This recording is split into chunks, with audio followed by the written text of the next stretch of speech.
मैं तो कहता हूं कल आने वाला टाइम ऐसा होगा कि सीआरपीएफ की जगह मिलिट्री लेके जानी पड़ेगी ईडी को, क्योंकि इन लोगों के हौसले बुलंद हो गए हैं। अगर इनको पहले स्टेप पे ही वहाँ की सरकार को अलर्ट कर देना चाहिए था मोदी को, भाई कानून के तहत रहो, कानून का उल्लंघन मत करो, तो शायद आज ये स्थिति पैदा नहीं होती।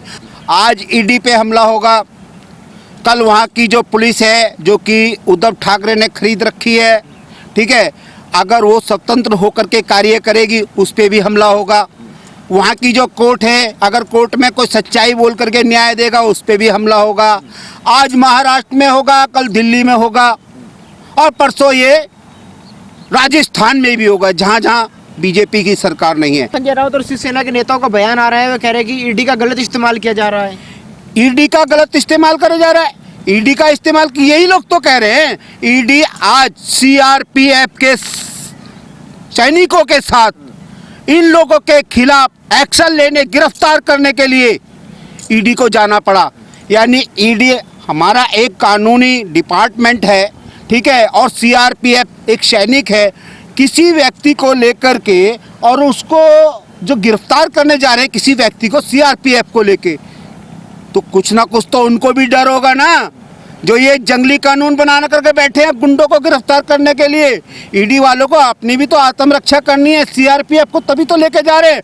और ईडी जो बोल रहे हैं ना, ईडी के तहत निशाना बनाया जा रहा है, इन लोगों ने तो पता नहीं, देखो कंगना रनौत को निशाना बना दिया, संजय इसने सुशांत सिंह राजपूत की जो हत्या उसको निशाना बना दिया, बिहार से कोई आईपीएस इनकी जो इंक्वायरी करने आता है उसको निशाना बना दिया। ये लोग तो खुद टारगेट बना रहे हैं लोगों को, चुन चुन के अपना जो इनके खिलाफ बोल देगा उसी को टारगेट बना देते हैं लोग। मैं आप लोगों को बताना चाहता हूँ, ये प्रताप सरनाइक है कौन? ये प्रताप सरनाइक वही है जिसने कंगना को उसका मुंह तोड़ने की धमकी दी। अर्नब गोस्वामी के खिलाफ महाराष्ट्र विधानसभा में विशेष अधिकार हनन का प्रस्ताव पेश किया। ये सरनाइक वही आदमी है जिसने 2 साल पुराने बंद केस के ऊपर ऐसे ऐसे अर्नब गोस्वामी को प्रताड़ित किया, उसको 3rd डिग्री दी गई, एक ऐसे जैसे चोर और जेब कतरे को दी जाती है। और ये प्रताप सरनाइक वही है जिसने कंगना रनौत के बंगले को तोड़ने के लिए, ऑफिस तोड़ने के लिए एक लेडीज के साथ इतना बड़ा दुर्व्यवहार किया। ऐसे व्यक्ति को क्या मुंबई की जनता पालेगी या उसको सजा देगी या उसे दोबारा चुन करके विधानसभा में भेजेगी? मैं मुंबई वासियों से एक क्वेश्चन मेरा यही है कि भाई ऐसे नेताओं को कब सबक सिखाओगे? और इनको दोबारा सत्ता में भेजने से पहले 50 बार इनका कच्चा चिट्ठा, इनका बैकग्राउंड चेक कर लो, तभी इन शिव सैनिकों को जा कर के भेजो। अरे एक देशभक्त पार्टी को चुनो, हिंदुओं की तरह रहो और अपने भारत को दोबारा गुलाम होने से बचाओ। ऐसा है मनी लॉन्ड्रिंग। आप देखो ना, ये उद्धव ठाकरे की वाइफ है, उसने कितना बड़ा जमीनी घोटाला कर रखा है, आज वो लोगों के सामने आ रहा है। दूसरा, ये लोग पैसे के लिए कुछ भी कर सकते हैं। आज जो राजनीति हो रही है ये पैसे की तो राजनीति हो रही है। ये जितना भी अब ये मनी लॉन्ड्रिंग वगैरह, ये तो पैसे का लेन देन किस लिए हो रहा है भाई? मैं आपको पहले भी बता चुका हूँ, ड्रग्स का सबसे बड़ा जो खेल खेला जा रहा है वो इन्हीं नेताओं के हाथों खेला जा रहा है। ड्रग कैसे आ रही है? छोटा मोटा आदमी तो ला नहीं सकता ड्रग्स की खेप। इन लोगों के अपने अपने ड्रग के ब्लैक के धंधे हैं। ये नेता कम, स्मगलर ज़्यादा हैं ड्रग के।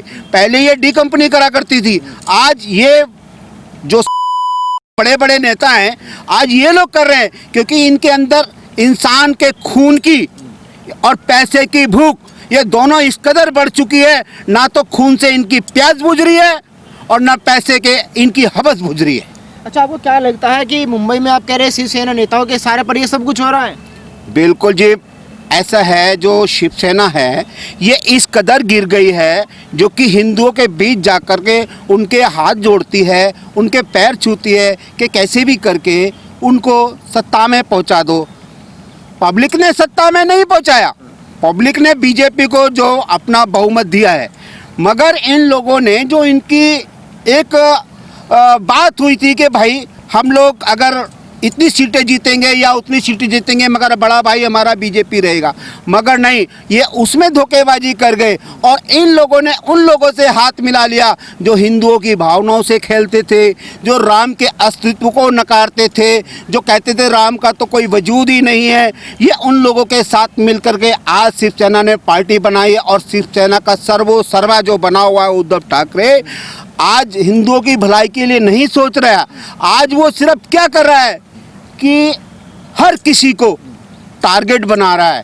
टारगेट किस लिए बना रहा है वो पता नहीं, आगे सत्ता में आना चाहता है या नहीं आना चाहता, ये उसकी अपनी समझ की बात है। उसने तो ये समझ लो जो जुल्म करने हैं वो अपने करके रहेगा और खूब करेगा, चाहे पब्लिक रगड़ रगड़ के मर जाए, उसे किसी की चिंता नहीं है। लेकिन ये जो महाराष्ट्र में जंगल राज चल रहा है, क्या वजह दिखाई दे रही है इसके पीछे? ऐसा है, इस जंगल राज की वजह जो है मोदी, अमित शाह और हमारे जो राष्ट्रपति हैं कोविंद, उनकी चुप्पी है।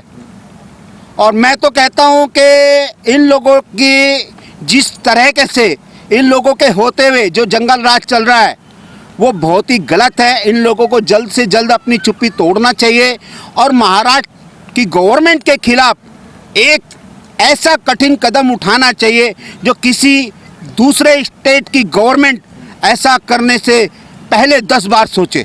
लेकिन जिस तरीके से ईडी पर हमला हो रहा है, आपको नहीं लगता कि साफ संदेश दिया जा रहा है कि यहाँ पर तो ऐसा ही चलने वाला है, आप कुछ भी कर लीजिए? ऐसा है, देखिए, अगर इन लोगों ने एक्शन नहीं लिया, आज ईडी पे हमला होगा, कल वहाँ की जो पुलिस है जो कि उद्धव ठाकरे ने खरीद रखी है, ठीक है, अगर वो स्वतंत्र होकर के कार्य करेगी उस पर भी हमला होगा।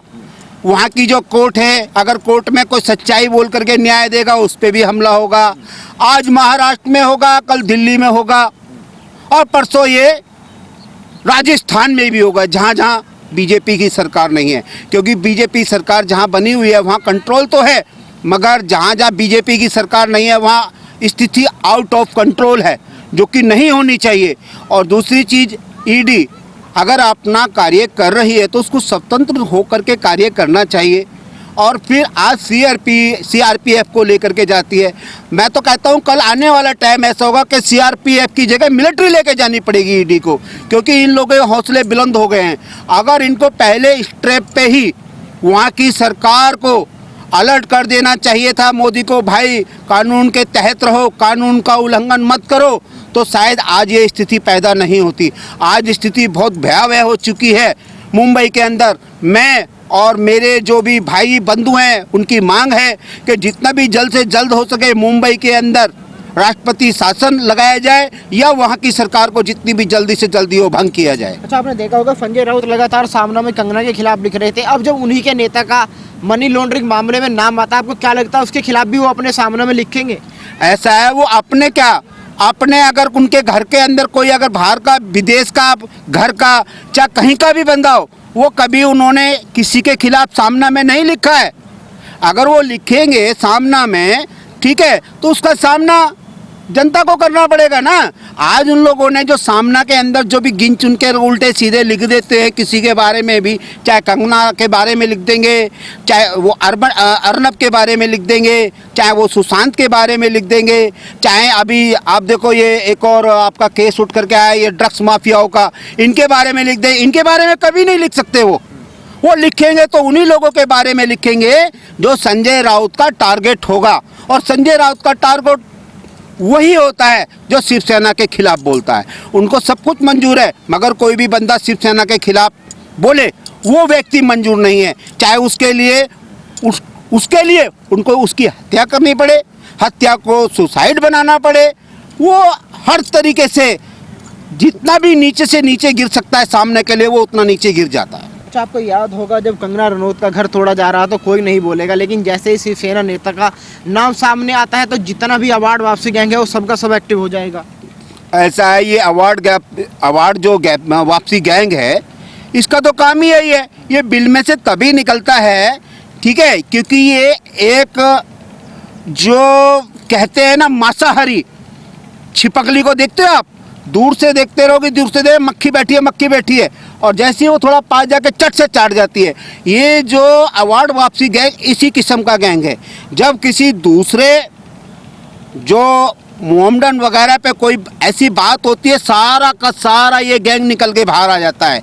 चाहे वो रेलवे सीट के ऊपर हत्या हुई हो, चाहे वो तुम्हारा राजस्थान के अंदर किसी की घर बेटी के ऊपर जब उसने बुरी नज़र डाली हो तब उसकी हत्या हुई हो, सारा गुपकार गैंग बाहर आ जाता है और ये सारा अवार्ड वापसी गैंग सारा बाहर आ जाता है। और अवार्ड वापसी गैंग इसका तो काम ही यही है। इनको चाहिए क्या, हिंदुस्तान के अंदर इनकी चले और किसी की नहीं चलनी चाहिए। इन लोगों ने तो ये सोच करके पूरा बैठा हुआ है और अपने अपने अवार्ड लेके आ जाते हैं वापस कि ये लो जी वापस ले लो, हम यहाँ रह नहीं सकते, हमें हिंदुस्तान में डर लगता है।